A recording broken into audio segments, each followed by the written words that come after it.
Star FM. You make me feel alive. Shocking, strange, bizarre. Star FM, sounding good all the time. Yes, ndo patiri kuti susu zvinoyera, zvinoshamisa, zvinotyisa uye zvinoda kufumurwa. Tinokutambirai zvekare selamunge njalo, and welcome to our Facebook page followers. Kwese kwese kwamuri togaro taura kuti garai mune data uyezve in case masaisai adone, you can subscribe and follow our page, the big one, Star FM anditika, and then mobva maita turn on the notification bell. You can also follow me on my page rakanzi Tilda Live Zim kuti munzwe pamuchitika nekuona zvese zvinenge zvichiitika. Right, mazuva anaya kune nyaya yanetsa, nyaya yekuguruve.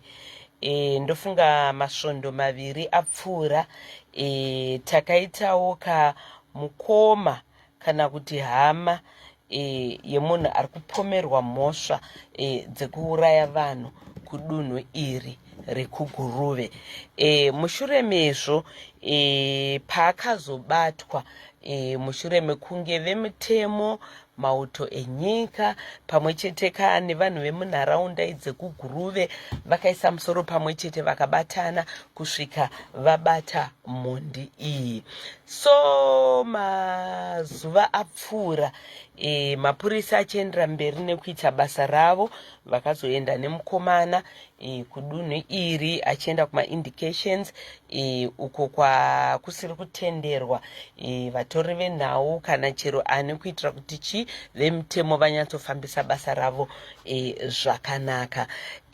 Takazonzwa kuti kudunhu iri kwaita vamwe vanhu vavasiri kuziva kana vavasitorina kana fungidziro yekuti dzimwewo hama dzavo dzakaurayiwa nemukomana uyu. Saka muchirongwa chedu chanhasi unoyu tine mhuri yabva kuguruve. Baba Chidhau, makadi yenyu baba? Tiripo makadiwo tete. Aiwa, tiri right. Kuri seiko kwabviwa veduwe? Zvishoma matambudziko chete. Anditika? Chokwadi. Ende zvakaoma. Mauya muchifamba nemukwasha wenyu. Mukwasha makadiko? Tiripo makadi tete. Aiwa, tiri right edu. Kuri seiko kwabviwa?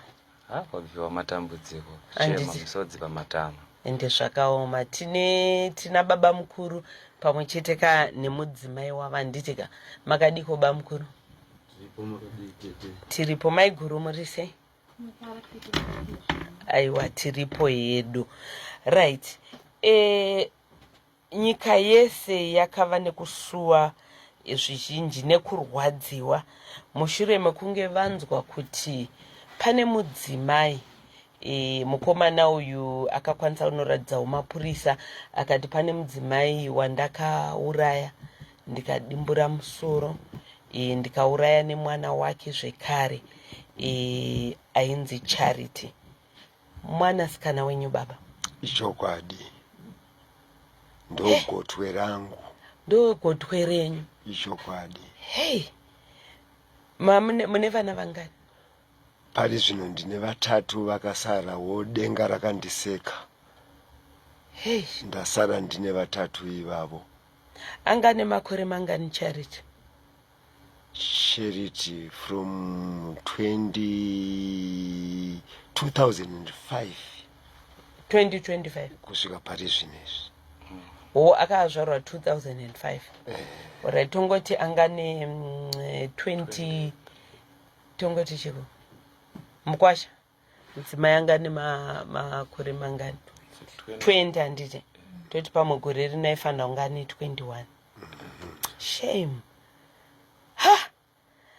Right. Charity paashaya mamuri mese mukwasha maigara mese? Taigara tese. Alright. Baba, uyu mukwasha wenyu ndiye akaroora mwana wenyu? Chokwadi. Alright. Regai tichidzoka kwamuri mukwasha. Anzi paashaya Charity papa nemwana? Papa nemwana mukomana. angakura zvakadii? angane 3 years. Angane 3 years. Angane 3 years 4 months. 3 years 4 months. Alright. Ngatitangei nekutarisa magariro makaita nemudzimai wenyu Mukwasha. Muri vanhu vakagarisana zvakadii? Ya, pakugarisana kwedu isusu takagarisana zvakanaka. Tichitowiriranawo. Tichitoshandidzana mune zvakanaka. Pazvikuronga kwedu kwese kwataita taitongoronga tiri pamwe chete. Asi ndakazongoona madzimai pasisina pamba. Alright. Ngatitarisei musi wamapedzisira kuona mudzimai wenyu. Chii chakaitika? Kumuka kwamakaita kazhinji mukamuka munomuka muchitei? Muchiita mabasa emaoko here? Anoenda kubasa here? Aienda kubasa here? Imi maienda kubasa here? Ngatitarisei. Ndofunga pamuri munowanzo kutofungisisa kuti asi musi wandapedzisira kuona mudzimai wangu takamuka tikadai ndikabva ndazodai ndikazodai. Uri muswa adzimai yangu akashaika uri muswa 24 March. Gore rapfuura. Ndo pamapedzisira kuvaona. Muswa 23 adzimai vangu kumanhiro vakanditi nditengerei mazai, ndakavatengera mazai. Vakazo muswa 24 vakanditi ndoda matomatoes. Vandavapa mari yekutenga matomatoes.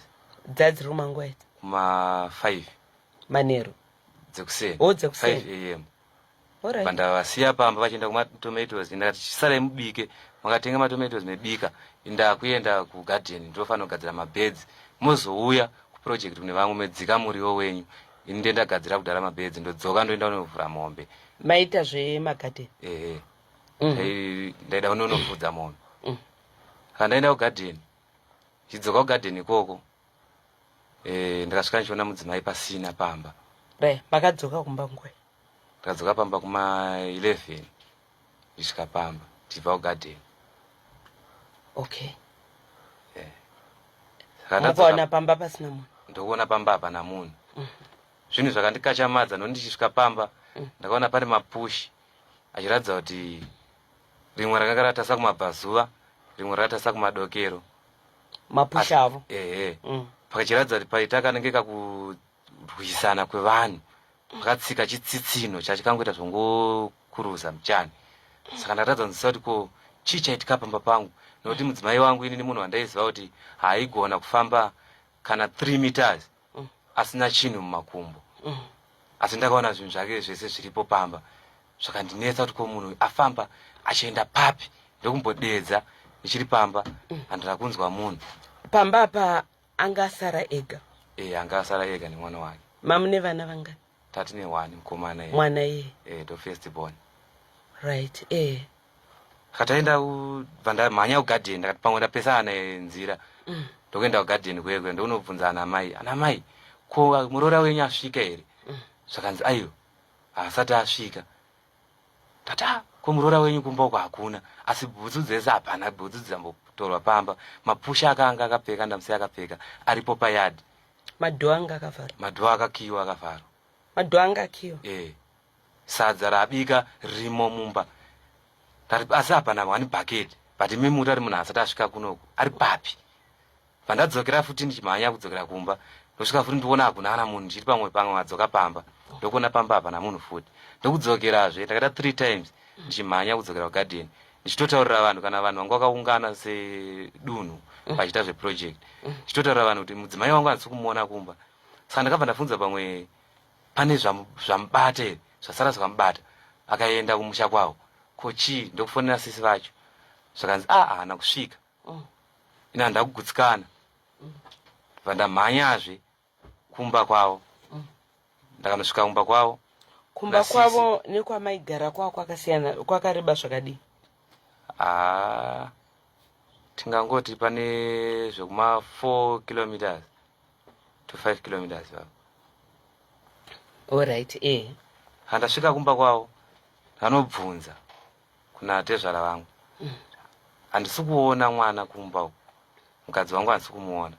Saka makazosvika kwatezvara dzadza kumangwe? Ndakasvika kwatezvara kwakuma past 8. Kwakwa usiku? Past 8 here. Ndizvo baba? Zvimwe zvacho toita ma 6 kwakuri ma 6? mapasti 6 zuva rakuvira. Saka ndobvati aya kuno kwaana kusvika. Pandaenda kwasisi vacho ndokuona munhu haana kusvika.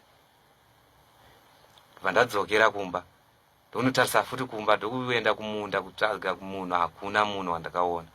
Pandadzokera futi wausiku mapasti 12 dzokera kwatezva. Pandadzokera futi pandanosvikako ndokuona munhu hakuna zveshuwa. Mangwana acho usiku ihwohwo pataenda pane mumwe mubatsiri ari padhuze nepamba pedu. Pandamubvunzirawo ndakati naimi ndashaya madzimai kumbawo, hamungandibatsiriwo here kuti tizive kuti munhu angave ari papi. Zvakanzi kosei mafamba musina sahwira, ndiri kuona rima. Saka chakandinetsa tiri pakrawa ipa pachinamata pakachema hangaiwa zvandisati ndamboitirwa inini kana ndakaenda pamuprofita zvoti ndingaunzwe hangaiwa dzichichema usiku, dzakachema zvakandivhundutsa. Ndakabva ipapo shuwa tichidedera. Apa mama enda nani kumbatsiri naatezva? Ndandine mukoma wangu akandisiyira anonzi Brian Saondo vandandinaye tiritu. Saka tasvika patakazofamba nemubatsiri iyeye akati ayarega ndichikubatsira izvo musina mumwe munhu wofamba naye timbondosecha, asi munhu uyu andikuona kunge azvisungirira pakutaura kwake kwaakaita, ndikuona rima.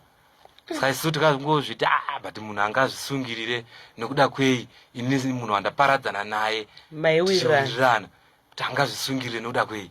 Handira kunyanyozvesa musoro zvekuti munhu azvisungirira. Ndokuramba tichitsvaga usiku ihwoyo kunze kwakunochena patakazonzwa hope vatarira musango. Takatadza kusvika kumba nehope takarira musango. Mangwana kuseni ndokuenda pamba patazomuka tichifamba futi tichitsvaga munhu, hakuna kwatakawana munhu. Right. That was muna March last year. All right. Baba pari kuitika zvinhu zvese izvi hana ina kurova maifunge? Mukuwasha akauya ndofunga kuma 3 usiku varara vachifamba. Ndefuti Ndichibva kubasa kwangu kwandaivaka ndakasvika zvinzi baba tindo vasvika pano. Ndikati ndawana munhu kuti anondibatsira kutakura chibage changu changa chiri kumunda. Saka handina kuzoona baba tindo vaikudzoka. Ndikati ko vanga vachindidirei ndichibvunza tivara mutu wavo. Zvikanzaivo vangouya vachibvunza kuti ko baba varipo here. Saka ndo pandikazoona kunze kwakuchena kuma 3 vabva vasvika. Vasvika vakati baba ndonyaya iripo. Amai tindo kumba uku hatikuvaona takabvira nezuro nguva yandikavashaya tiri kutsvaga chete. Zvino ndati nichirege ndiende kunoudza baba.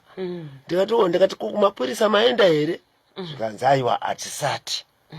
Ndikati chiendai kumapurisa. Nekuti kuti tingati munhu ari kupi. Ndopa ndikatanga kuneta kunzwa kuti chii chamboitika. Ndofunga kuti ndibvunze mukuwasha kuti kumambonetsana. Ndakanzwa ndakangoneta. Asi ndaiziva magariro avo kuti aiwa magariro avo anga akatongonaka. Vanhu vaiwirirana. Nokuti inini madzimai vangu vakafa January. Mwana iyeyo ndaitochinjana nemukoma wake January last year. Ndaitochinjana kubva muna July vachichinjana nemukoma wake vaita svondo vachichengeta madzimai vangu vanga vastroka. Right. Ndibva vazoshaya muna January. January ndibva taronga manyaradzo kuti musi wa 8 March. 8 March taita manyaradzo. 24 March mukuwasha ari kuya ari kuti adzimai handisi kuvaona kumba. Eduwe. Ndo zvakangondinetsa manje kuti ko zvazvipi. Kubva ipapo kwanga kuri kungofamba chete tichitsvaga vanobatsira tichibvunzawo mainformation hamuna kuona. Kumapurisa makazenge maenda? Takazoenda kumapurisa. Munin'ina wangu anoteera inini ndakati mukoma imimi ichizororai. Ndiye akazofambisa basa rese kuenda kumapurisa kudidi. Akandidaidza tikatanga kuenda kwa registrar kunotsvaga chitupa chake. Zvakanzaiwa vakatorwa nemobile chitupa isai chabuda. Ndebva vazinza no sedambudziko iroro regai tione kuti tinoita sei kusvikira chitupa chazobuda. Ndebva fotokopisa makopi akaendesa kumapurisa kuti vazoisawo kumaplatforms avo zvifambe. Saka hakuna kana chakabuda. Tikaedza kufamba kune vanobatsira vaingotitaurira kuti munhu mupenyu. Alright, musazotaura henyu mazita ekwamakafambira. Vaifamba vaiti chii kwamaifamba? Hanzi munhu mupenyu, hanzi ari kupi? Vaiti mupenyu. Kana ari mupenyu aripi? Ndo zvataiva kuti aiwa kana ari mupenyuka nesimba raMwari remweya mutsvene ramuri kutaura naro. Aiwa taingotarisirwa kuti sikutaurwa kwazvaitwa pamwe munhu ari kuita sei? Ari kudzoka. Ndo zvakatideredza hana dzedu manje kuti titadze kuziva kuti munhu hakuchisina. Saka, right, Baba Tindo, panguva iyi maudzwa kunzi munhu mupenyu. Asi hamusi kuudzwa kuti ari papi. Kumba kwaigarike? Ya, kumba kwausingagariki. Ndaifamba, tozama kufambawo. Ndichiudzwa kunzi munhu mupenyu ari kuna atete vake. Vamwe vacho vabatsiri vakapedzisira vatondivhiringa. Zvekuti ndakatopedzisira dai takaramba tichifamba tichienda kuvabatsiri. Pamwe kutaura kunoku natezvara vangu tingadai tisisatombonane kana kuti tifambe pamwe chete. Nokuti zvavaititaurira nezvakazoitika zvakasiyana. Vaitaura kuti chii? Vaiti munhu mupenyu ari kuhama dzake asi atezvara vako vari kuziva kwaari. Ndokutaura kwaita vaprofita vakawanda kana n'anga dzaitaura dzimwe dzacho. Asi kana baba ndimama kupomero. Ende futi. Right. Vamwe vacho vachiti inini ndiri kuziva kwakaenda munhu. Ndiri kuziva zvandakaita kumunhu. Saka zvaingosanganiswa pachingokandwa mumwe musindini mumwe musindibaba zvichingofamba zvichidaro. Asi tairengoramba tichishinga kufamba kusvika mazosiyana nazvo. Zosvika tazomira kuti tizomira pane mumwe wangataurawo achiti munhu uyu ari kuDarwin akataura nehouse number yepaari. Saka papo ndozvi hatina kukwanisa kuenda ikoko. Ainzi kuDarwin ari kutsvagei? kuDarwin ainzi ari kubasa. Anzi akapomoka pamba akaenda kubasa. Sure.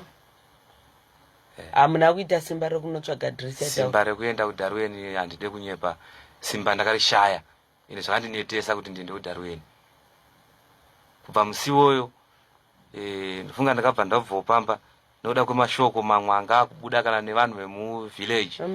Mashoko anga akutaura anga akundibata zvoti ndaiona kuti panapa ndipedzera ndaparamura mhosva. Nekuda kwekutaura kwevanhu nondainge ndine shungu dzakanyanyisa.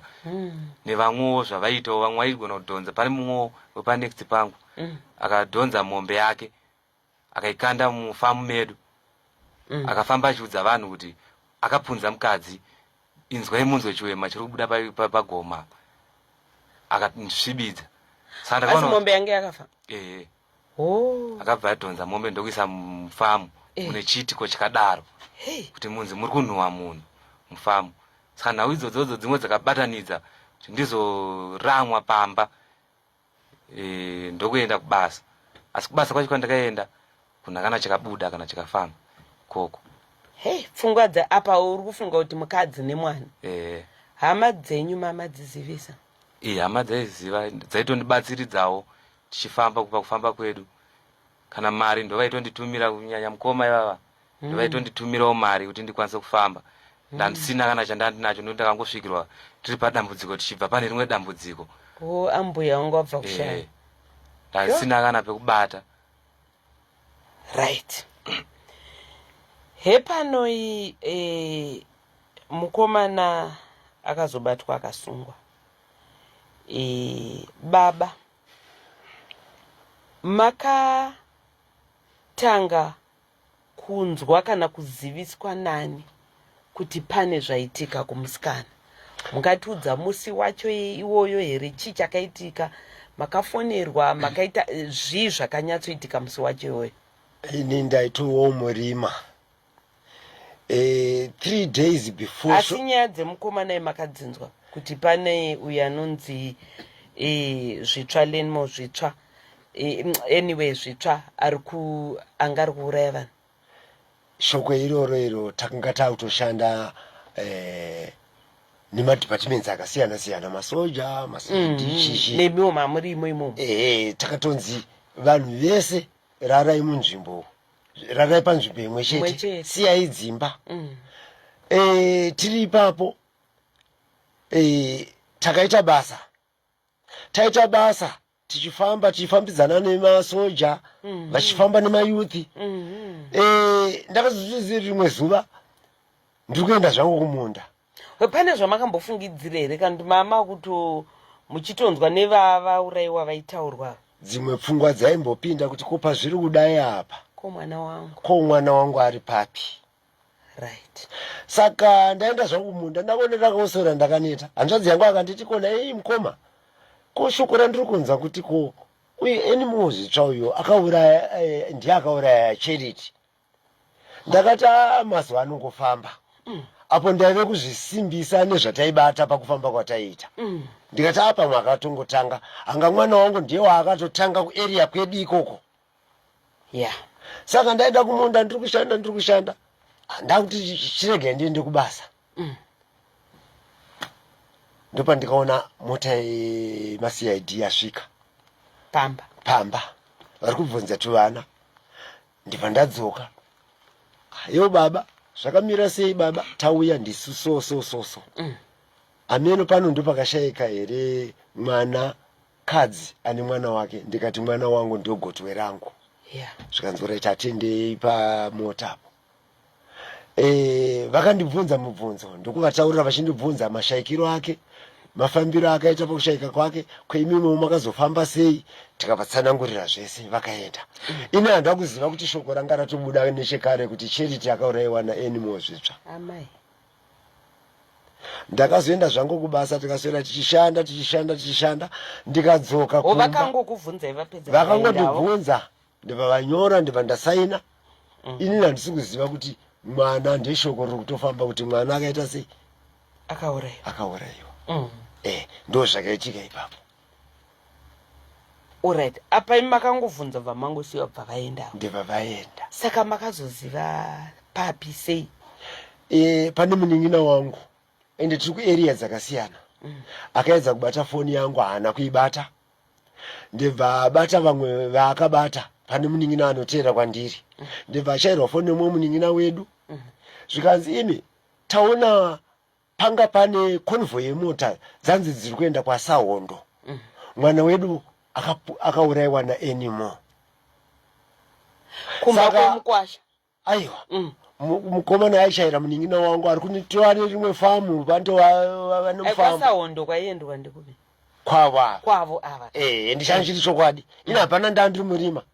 Saka ndatorara zvangu, ndopa ndikaona munin'ina wangu yatambira shoko kuma 12 usiku. Abva atosvika nemota, ndibva ndabuda panze ndikati saundi yemota iri kurira iyi handiye munin'ina wangu iyi. Ndibva ndabuda netochi yangu. Ndopa ndikaona mota iri kutsvedza kuti iuye kumba. Ndibva ndakubuda ndikuvataura kuti mota ngaitenderere iuye nekuku.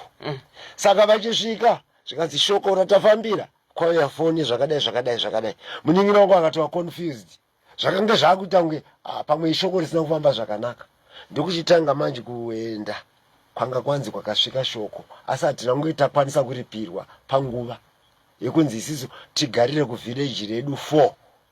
Kwainzi mota ndoko dziri kuuya dzichienda kwaSahondo. Ndobva tadzokera zvedu kumba ndokunorara. Dzakararika here hope? Hadzina. Before 5 ndibva tati hatichiendai kupi? KwaSahondo kwacho. Tisati tasumuka titoona vanhu vakutomhanya nemafoni. Foni dzenyu dziri kunzi dzanga singabatike. So enda painzi munosangana, zvanzi musangane nemapurisa 6 o'clock. Tikati ndokatanga takutoenda. Ndikuzotakura vanhu vese pavi nemota. Ndibva taenda ikoko. Tisvika shuwa takasvika tikaona vanga vato animal yatovaratidza kuti apa ndakaisa mwana, uko ndakaisa amai vacho. Heduwe. Ndokurara pakachengetedzwa nevemutemo. Oh, papa to vakatorara vakatopachengetedza. Ndibva tazonza ano chibvisa imota pano hapasi kudiwa mheremhere, hapasi kudiwa noizi. Chiendai munogara apo kuitira kuti pavanouya panapa hapasi kudiwa vanhu. Ndibva tabva ndokubva tatoenda. Mota dzakazoya kuma 9 o'clock kana kuti kuma 10 tuna convoy yemota yauya kusvika mwana wangu azofushunurwa. Ndakaziva kuti mwana wangu akafa.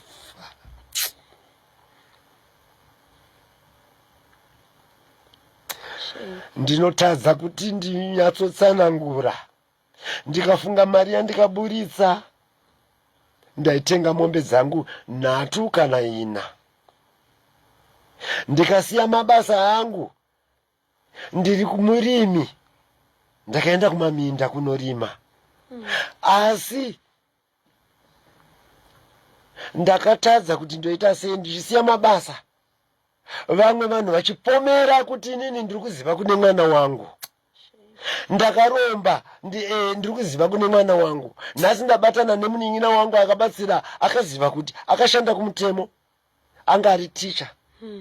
Akazosiya kuticha akapinda kuvheti, ndokwaazowana pensheni yake, akatenga mota iya ndiri kutaura iyoyo. Nhasi vanhu vanodudza kuti sei ati kwati nemukoma wake vari kuziva zvavakaita mwana. Mazuva anondibata.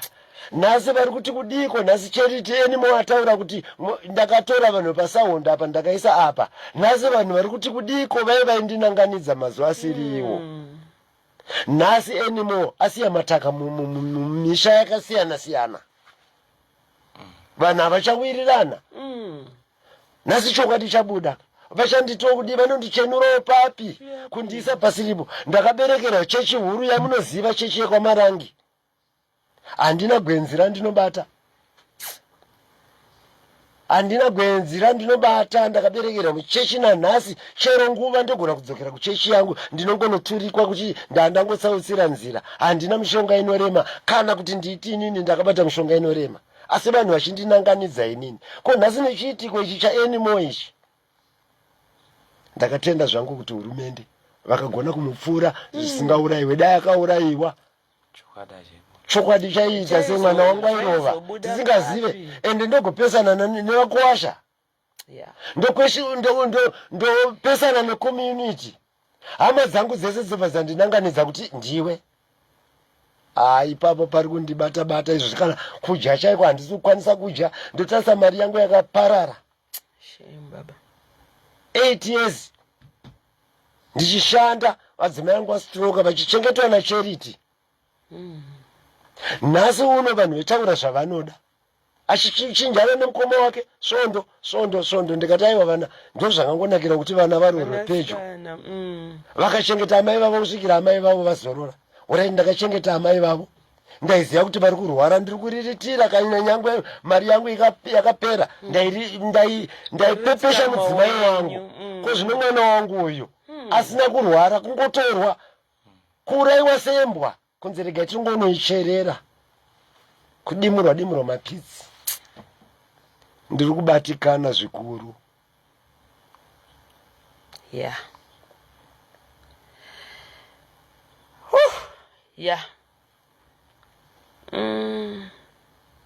Inyaya inorwadza. Saka pakafuchunyurwa, it's obvious zvinonzi uye mutarise kuti ndizvo here, ndiye here, ndiani akanoidentify.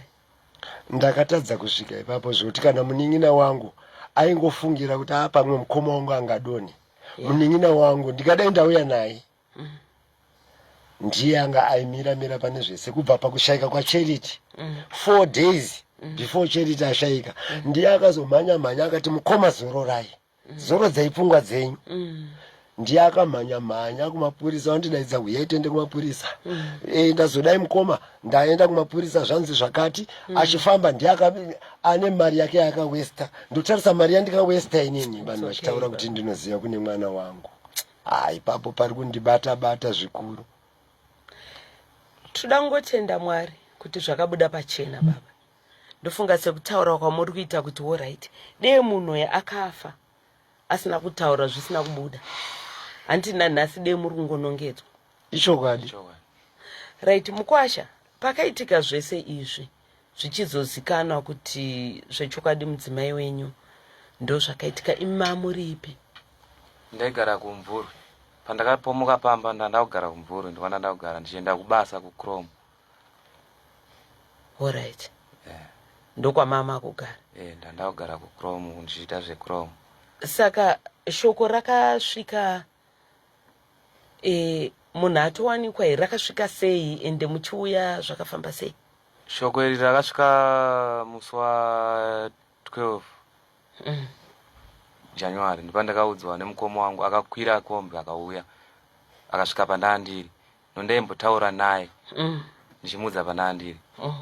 Ndiye munhu wani wandakakwanisa kutaura naye kubva kuhama dzangu naNatezvara naNani. Ndiye munhu wani wandakakwanisa kuudza kuti ndiri pakati. VaNatezvara vanga vasingazivi. Koinda wangorwadziswa? Ndandarwadziswa zvakanyanya zvoti ndakazombofunga kana kuzvipfuudza. Zvoti kutondiwana kwamuri toita izvozvi muchindiona ndichisvika pano studio. Inyasha dzaMwari naiye mhuri yangu yakaparadzika. Ndofunga yakandichengetawo kuti ndisazvipfuudze nokuti ndandabatikana zvakanyanya. Kugara kwandanda kuti musango mukoma ndopa wakazoya ndikuti aiwa shamwari ndainga iwe. Angori musi wa 12 munhu angafunwa musi wa 10 pakutaura kwakandiitirawo. Ndauya mukadzi wako nemwana akawanika. Ndatombofara achitaura kuti akawanika. Ndafara ndati wati chii? Kanzi akawanika. Asi kugamuchira kana kusagamuchira ndozvitongoripo, otongotambira zviripo. Takafukunura mabhonzo. Shoko iroro richisvika munzeve dzangu ndakapererwa. Zvodai zvakasvika nefoni pamwe ndaigona kufanisa ndasvika kumba kwacho, asi ndakaita zvekutorwa ndokuenda kumba. Ndasvikawo kumba shuwa ndakaona shuwa ndozvitoripo. Vanhu vakatoungana. Asi kuti ndikwanise kuzoendawo panzvimbo yakaitikira zvinhu izvi, nekubatikana kwandakaita naNhasi wese handisati ndapasvika pakaitikira zvinhu izvi, nokuti ndakabatikana zvakanyanyisa. Kana izvozvi izvi so zvinondinetsa kana kuti nditsanangure zvinhu zvakati wandei, nokuti ndikunzwa kushushikana nazvo kuti mhuri yangu yandakaonekedzana nayo here tichiwirirana. Akanditi ndoda chakati munhu asiya abika sadza. Asi tezungunzonzi akaparadzika zvisina tsarukano, achirwadziswa, kuchekwa zvese nemwana. Hanzi anga akachekwa baba? Anga angodimurwa nokuti iye akataura achiti ndakamucheka ndaimutakura nebhaketi rake raanga anaro ndichienda kunoisa kwacho kwaakamuradzikira iko. Kucheka kuita mapisi akaiswa mubhaketi. Saka mapisi aya akanga ashayika mamwe. Dokta anga aripo. Kusvikira dokta azobvunza kuti hazvina kukwana zvimwe zviri kupi. Zvikanzi tarisai mucheto umu kunze uku. Iye achitotaura. Patariswa shuwa pakatorwa mayuthi 4 vakatanga kuextenda kusvikira dokta azozviwana. Ndopa akanzi raiti zvapana, ko musoro uri kupi? Zvikanzi musoro ndakabika ndakadya. Ndakazochechuka kuti ndadya munhu, asi mazamu ndakaenda ndakapa vakatovhuvhana vaida kujusa migodhi yavo.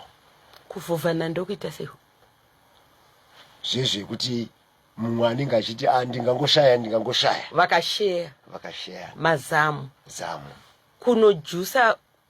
Kunojusa chisei? Nemishonga manje vanenge vachitivo kana mugodhi zvezvi usaburitse goridhe. Mamaini. Kana usaburitse goridhe ndokujusa kwaitaura kuti uchitanga futi kuita sei kubuda goridhe inobatika. Vanenge vachiita sei? Nemishonga yavo zvinenge zvichiitwa nemishonga yavo manje vanenge vachishandisa vachisanganisa zvinhu izvozvo nenyama yemazamu. Nokuti zamu ndofunga amai vachiyamwisa mwana zamu rinosisa isitoti kusisa kuti ezvinezvi mukaka waakubuda kuti mwana agute ndo zvanoita zvakureva kuti kana mugodhi wakuburitsawo zvinooneka zviriko here zviriko sho ko mwanawo mati 3 years 4 months ko iye hanzi aitawo sei mwana mapatsa ake iwayo mangwanda iwayo mwana akadamburwa futi akangonewa akakwana nokuti iye aitaura kuti mwana ndakazoona akushupika ndikunyatsoona kuti anozosara achitambudzika kureva kuti amai vakaurayiwa mwana akatarisa ndo matauriro akaita ndibva hanzvimba ndamubaya mapanga 3 pana handaona kuti ndanzwa tsitsi kuti anozosara achishupika abva afuchira ndibva ndiwo akatanga kufushira ndokuzotora amai nokuti mwana aichema aona amai yake vachiurayiwa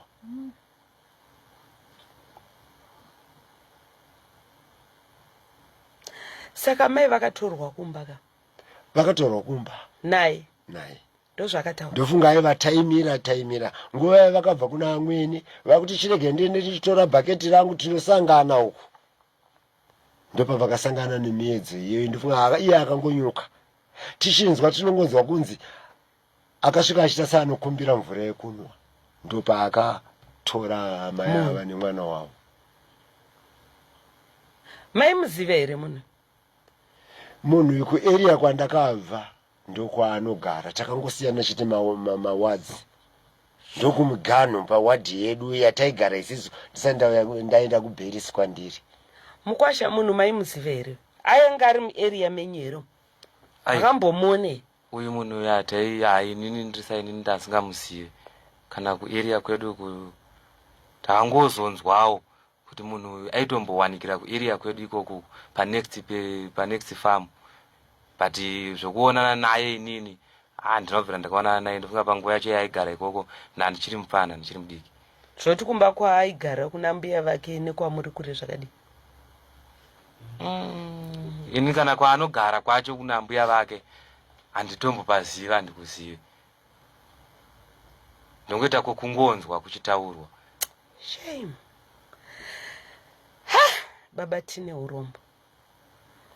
tine urombo zvikurusa asi toda kungotenda Mwari sekutaura kwamaita kurwadziwa kwamuri kuita kuti dee munhu asina kuzotaura kuti ndindakadai nanhasi dee munharaunda muri kungopomerwa mese nemukwasha izvo mukwasha akazengaenda akati handichadi kuona munhu achandiona mukwasha rupomerwawo imi muri kupomerwawo zvekare asi nyaya yakazobuda pachena zvokwadi ya saka izvezvi vanhu vakaungana kana kuti kutomirira kuti kana vemutemo vapedza muzoona kuradzika munhu izvo zvine zuro mukwasha anga ari kuguruve kupolisi nedangwe rangu inini alright achinotorwa ropawo kuti riuye kuno kuDNA alright kuitira mwana saka zvakatouya nezuro kunoko kuitwa maDNA ndo vakangoti tinokuzivisai kuti zvinenge zvamira sei aiwa tichangomirira ndozvatakangomirira handiti ichokwadi eish baba tine urombo zvikurusa amai guru matimi Charity anga ari mukadzinina wenyu ndokumuroba mukuru mungirikini omamuri varora mese mumusha ora pazvakaitika imamuri kuno kupa makazonzwa kuti ndo zvaitika kuti ndakamboedza nepesi pandinogona nofunga kana makatosvika pamanguka hamuchisina kana chinhu tichifamba uchinzi mupenyu pavashayika uchimbonzi vari kurasika njere saka itai so tidai so imi maifambawo muri kuno takafamba tete avo vachifamba vari uko vachifambawo vari uko for the past 10 months taishuwira kuti pamwe tichaona munhu mupenyu achifamba nemwana tete tiuti hatikurwadziwa ya zvakatibata mukwasha baba mukuru tine urombo nezvakaitika ongotogona kuti akazowanikwa hake asi aparara, asi sekuru pamwe chete kane mukwashaka ndongoti ipapo tongoti ndimwari vakapindira, because de zvakatongorova zvakadaro sekutaura kwamuriita baba kuti munharaunda ndandichamugara sei, imi nemunin'ina wenyu makutopomerwa kuti iyo mota yavari kufamba nayo iyi vari kuziva zvavakaita mwana. Mukwashawo nemiwo zvakazosakisa kuti muende mufunge kuti ndakuenda hapana fanira kutomboziva kuti ndiri kupi nekuti zviri kufamba sei. Handiti shemu tine urombo zvikurusa nechiitiko ichi baba. Ndofunga mhuri yeZimbabwe yese zvayo vakanzwa nyaya iyi vanhu vari kuita kuchemawo nemi, kurwadziwo nemi. Isusu tichazongoramba tichitevera tichinzwa pamuchazongoitawo basa rekupedzisa rekuradzika mwana. Kana Mwari vatitendera togona kusvika ikoko. Ewa, tinotenda. Handiti ka. Saka iko zvino hapana kumabasa uruenda kungogara. Kungogara. Ende kana basa racho kuti uye. Simba racho rinobva. Hapana.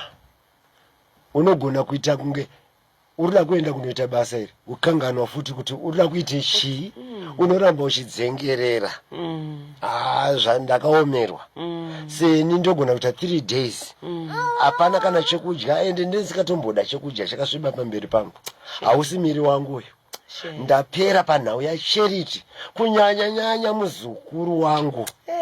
Achiti amai vake kana vakupa chikafu amai vacho mazuva vanga vasiriasi. Gogo idyai murare. Ndikangofunga ipapo ndonzwa misodzi yangu ichierera. Sorry baba. Ndiri kunetseka. Mwari ngavakunyaradzei. Ndichangoteedzerawo. Ndiri munhu akanamata zvikuru kuchechi yandataura. Shoko riri muBhaibheri ndinoriziva. Ndinofanira kuzvibata semunhu ndiri panyika. Pamwe Mwari ndozvaakatara kuti ndonzira yako yauri kuita sei. Ndingangoti Charity ngaazorore murugare. Ende utarisa kuchikoro kuti magonero aita kubva kuECD kusvika aita grade 7 kusvika COVID ndebva yakanganisa. Mwana wangu aingobuda patop 10 aingobuda number 1 2 3 1 2 3 1 2 3 4. Ndikadaro ndinorwadzikana, ndinonzwa zvinyatsogutsa. Dai Mwari angogona kundichengeta nezvandinombonzwa. Rimwe zuva ndinomuka inini ndinenge ndichinzwa kunge ndiri kunzwa chirungurira, kunge ndinoda kunge kutadza kutaura pahuro pangu apa pasingakwanise. Ndanzwa makumbo angu adai aita chiveme, ndikati ndikaenda kuchipatara ndinogona kungonzi BP semafiro akaita mudzimai wangu. Mwari dai angogona kundichengetedza, ndagona kuraramisa vaviri vacho vasara. Ameno kwazvinoenda. January ndaviga adzimai. Nhasi uno January pabuda shoko manje nezvandanjifambira chirimo chese icho kuti mwana ndozvaari. Alright, January ari kuteera ndinosvika papi? Pamwe ndini, pamwe mukoma wake, kana kuti hanzvadzi yake asara. Ndiri kubatikana. Ndinotongokumbirawo kuti aiwa vane mazano akanaka asiri ekupomera kuti tiite nyaya. Ngavarambe vakanditsitsa dondundu rangu, otherwise ndinoraramawo zvakanaka. Toziya kuti ndonzira yaMwari. Anogara akakupa nzira yako. Hakuna anoziva nzira kana iye munhu akazvimirira haatomboziva kuti ndichatorwa nenzira ipi. Ndio zvandinongokudza. Babaka, tingataura hedu mashoko ekusimbisana ekunyaradzana, asi munyaradzi mukuru ndiMwari. Mwari ndo vanoziva kukunyaradzai kwavachaita. Mukwasha ndoziva isenyore. Kuti mugere mumba mune mufaro, adzimai nemwana, mongomuka zvinhu zvachinja. Ende especially nezvakaitika pa 10 months mune muchingohopa kuti pamwe achauya, asi uzongonzwa kuti ndo zvatovepo. Toziva zvisinyore. Tine urombo nezvakaitika Mukwasha. Tichitiwo zvekare Mwari vakunyaradze. Handiti? Zvesho. Yeah. apa ndisati ndaroora musha pana atezvara ndisati ndani chandakaendesa.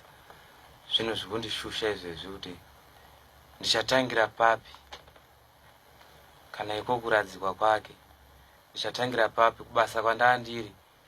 Zvese zvaingoramba, hakuna chaifamba. Munhu anga ari musango, hakuna chakafamba. Ndizvo kuti ndizive kuti ndichatangirawo papi semukwasha. Ndiri kuremerwa izvezvi nemamwe mashoko aitaurwawo nevabatsiri vachitipesanisa. Ndichatangira papi Charity naTindo vandisiya ndiri ndega nekuda kwekumbunyikizwa nazvitsva. Zvakaoma.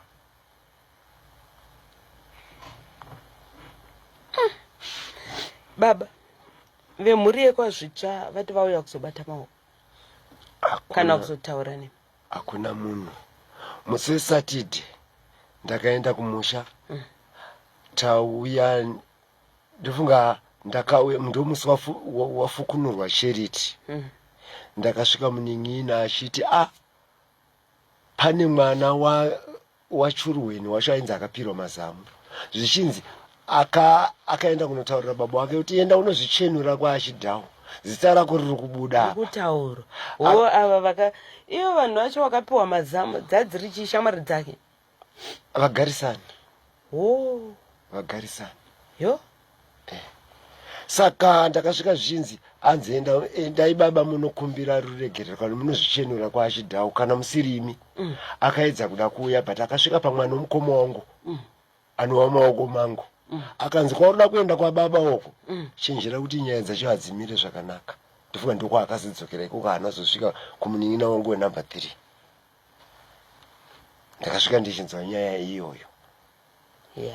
Saka ini ndazosvika kumusha ndopandikanzwa kuti churweni uyoyo anenge amaoko emapurisa. Ndazoenda Saturday yadarika ndikanzwa kunge kunzi akadzoka. Saka handisi kuziva kuti chii chiri kuitika. Alright baba, it's okay. Baba Chidhawo navaSaondo Mukwasha nana baba mukuru na maiguru toda ngokutendai nekuuya kwamaita kushoko noko. Tichiti hongu tingataurana mashoko ekusimbisana, asi toziva kuti munyaradzi mukuru ndiMwari. Mwari vakunyaradzei. Tichazongoramba tichitevera tichinzwawo kwamuri kuti basa richaitwa riini rekuradzika mwana nemuzukuru nokuti zvichafamba sei. Anditika. All right. Anyway, thank you so much nekuuya kwamaita muchironga chedu. All right. Maita yenyu. Mwari vana zoramba vachikunyaradzai. Veduweka. Unombonzwa kunge mafanizi chaiwo chaiwo.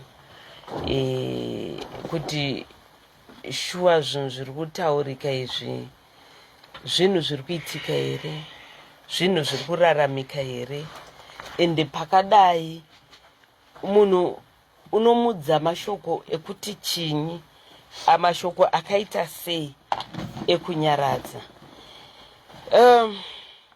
Prophet Elijah, nyaya dzakadai dzinorwadza. Unonyaradza sei? Unonyaradza sei? Unoudza vanhu sei mashoko ekunyaradza vanhu pakadai? Mashoko pane panosvika pakuguma. The only hope yatinenge tangova nayo ndeyemuna Mwari. Because pane pamwe pekuti unosvika pakupererwa kana nechokutaura. Even iwe unonzwa wakateerera.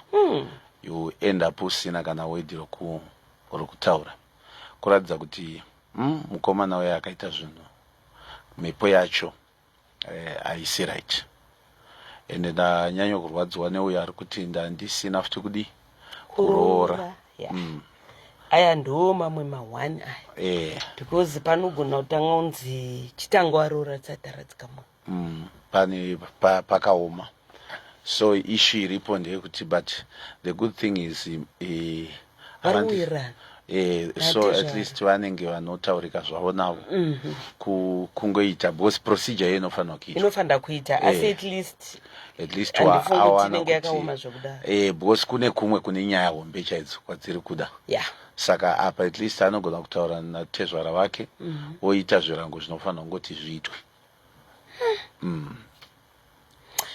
I remember patakataura nemukoma waiye nhingikini uyu Animal Svitsva ari munomu muchitaura imi kuti anogona kuti isati tombodi kumuona ngazviperere ikoko kana pane zvinovawana ngazviwane iye nemhuri yake but you said izvi hazvisisiri zvemhuri yaAnimal chete yaredzinzare wese anonzweka zvitsva zvino nekuwanda kwakaita vana inopedzeka here nhamo yewondoi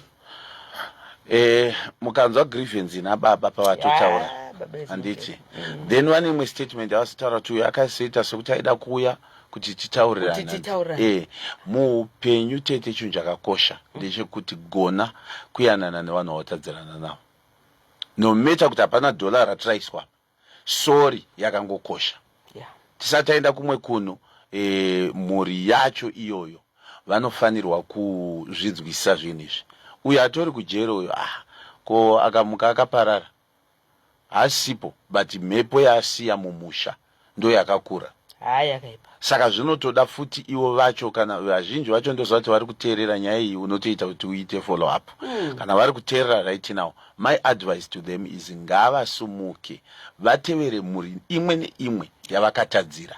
Alright, senge ava, is this the right time here? Zvinhu zviri kubva kuitika, they just discovered. Maona kurwadziwa kwavo chita baba kuti munharaunda chaimo mune vehukama ndiri kutopomerwa mosvandini kuti ndiri kuziva zvandakaita nemwana wangu. Vane kakurwadziwa kakadai. Is this the right time yekuti ava vane mhuri yakapara mhosva vauye here kana uri kutombomira kusvika matembers adzikira? Baba vamaonera ndavaita munhu ane pain but munhu anoratidza kuti munhu anotaurika naye so the best way because kuramba futi makagara kumba kwenyu muri kuita sokuti muri kuti hatinei nazvo kudherera because tete hakuna chinhu chinorwadza munhu sokuti wanditadzira muri kuziva saka this is the right time yekusumuka kana vaisina even chavainacho ndo mamiriro atakaita hatina edu chatinacho but tasumuka nagogo tasumuka nabamukuru tasumuka nevava iri a team inosumuka pamwe chete vouya in other words muri kuaccepta mhosva yenyu semhuri at least kutanga ndo starting stage iyoyo zvinochibatsira manje ava chero vakiita zvavari kuita vari kuziva kuti presence yenyu iyoyo tiri kubatirana tiri pamwe chete kuziva kuti okay tine mwana akatiparira mhosva mumusha mevanhu but mukaita semakuignora mukaita sekuti hamusi kuda kuuyawo manje maakudyara ronda because chinosumudza mhepo tete haisi nyaya yekuti mashoko avanoramba vachitaura ndo anosumudza mhepo iwayo. Anyway, Prophet makadiya tinosimba tete makadiya kutonzwa kurwadziwa chaizvo kutovanzwira pa sekuru akabva kuviga mudzimai ndatomboshayiwa mashoko ekutaura apa mwana obva parara nenzira yakadai it's not easy. The funny part ndiri kutonzwa nevachiti mafesi avo vanenge vakamaona kuchechi it seems as if akauya kuchechi Sunday anzi vakatouya kuchechi Sunday alright. Okay. Saka this is a sign yekuti vanhu vakatoremerwa maybe vari kutsvaga kuti vangabatsirikawo so say. Okay. Alright. Prophet Elijah kubva ku Mercy World Mount Gilead Church murutaura kuti Sunday ku church mazuva anaya tiri ku Hatfield, right? Mazuva ano tiri ku Hatfield. Vanhu vakuita vachibata address mbichana. Vari kuita vachibata address and the good thing is tatiri kumirira we managed to buy bus. I think riri kusvika this week. Saka Mwari anenge achitiitira zvakanaka riri kubva kuSouth. We're just still clearing kuma border nei. So it means the transport inenge isingachatinetsi and Mwari achitibatsira tiri kuda kuti ati one day every area ekutakura vanhu kuti vauye kumba kwamwari kuzonamata chokwadi. So tiriko kuHatfield panonzi pa St Patrick's Road na-Airport Road pamashops epa Queensway kuseri ukoko ndo kune the home of Mount Gilead Church. Every Sunday tinenge tiri ukoko, and tete do not forget kuti musi wa 1 February tine big Sunday. It's not going to be an ordinary Sunday. It's Sunday yatiri kutenda kuti uchitanga gore rako Mwari uchakuitira zvakanaka. Kune zodzo yauchatakura. There is an anointing, special grace dzichagara pamusoro pako gore rino richitanga. We are believing God for extraordinary testimonies mugore ra 2026. So ngatisaluza programs iwawo. Let's not miss those programs. Wherever you are, let's gather. And this time big Sunday edu tiri kuitira pa church pedu ipapo zvakare. Anditika. All right. Tomorrow Wednesday, State Lottery Hall. Tomorrow Wednesday tinenge tiripo pa State Lottery as usual. And I thank God tete vanhu naya kwemvura kudai vanhu vari kuuya neuwandu hwavo. And I think also tete another thing pandataura nyaya dzemvura hanzi Prophet Elijah vakushaya mari yebhazi here yekuuya ukubulawayo tivatumire mari yacho vamboya inesa chinopanapa veduwe musandidaro veduwe return ticket to we are planning this year. This year we are going all over. I think you know tete. We have programs. Bulawayo we are coming. Cape Town we are coming. UK again we are coming. We have all programs this year. That's why tiri kutenga mabhazi ekuti even kana tofamba right now tiregedze kunetseka kuti vana vepraise vafamba sei, maasha edu afamba sei. So continue to pray for us wherever you are, but don't forget 1 February is a big Sunday. Yama mchida kunditumira ebulawayo chikwira imuye tisongane muno maharare for the big Sunday, because tiri kunamata tiri kuti this is a Sunday yatiri kuti takura zodzo to become a cycle breaker in your family. Muri imwe neimwe ine munhu tete akasanangurwa naMwari akatumwa kushandura upenyu hwemuri iyoyo. So we are believing God kuti musi wa 1 February God should anoint you, God should remember you as a solution to your generation, as your solution to your family. Don't forget we're still talking about the midweek service tete. Pakutanga kwegore tete chinhu chakakosha ineyo kana tichiti neyo tiri kutaura mafoundations. Bible robva rati if the foundations are wicked what will the righteous do? Kana neyo dzisina kusimba vakarurama vangaiteiko? Kureva kuti pane a time, pane a season yekuti zvinhu zvako in as much as zvakuda kufamba, but kana wanga usina kugadzira neyo dzakasimba gore rako richitanga zvinhu hazvizokuenderi nenzira yaunga uchitarisira. Every Wednesday let's gather for prayer. And ndanti pandandiri kutaura tete ndamabva mandikata nekuda kwemessage ndandichiti even tomorrow ndiri kunzwa dzimwe nzvimbo mvura iri kuwandisa iri kudi. It's our duty as a church. Let's pray kuti Mwari vatipe the moderate rains that we want. So tomorrow we are also going to pray for the grace also kuti Mwari vatibatsire mvura isawandisa, mvura ngaiuye inotiringana. Right, one more message. Hanzi akuna ladies midweek here. I would like to attend ku Hatfield ikoko. Ku Hatfield right now since atisati tatanga program here because we are still building the house of God.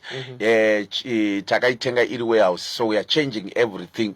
Tiri kupanenge pachishandwa almost every day.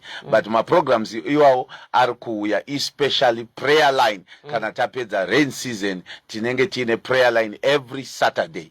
And it's gonna be something else. Anditika. Yes, tete. All right. Okay. So tomorrow, what time are we meeting ku State Lottery? Tomorrow 5:30 p.m. tete tinenge tapa State Lottery. Vari kuda manamba kuti musazorasika 0780 800 502. Then international number 0774 553 514. Don't forget to follow our Facebook page. Yes. Rakanzi Prophet Elijah the Messenger. In this page, ndinopota ndichipinda umomu muma message tete. Ukafollowa iba wasenda message utaura kuti Prophet, we heard you on radio. Vanenge varipo vano make sure kuti ndaona ma message wao, so that we pray with you. We speak a blessing over your life. We are strongly believing God for extraordinary things in 2026. Anditika. All right. Okay, we are going to repeat the numbers again, and then ndikuona imwe message apinda.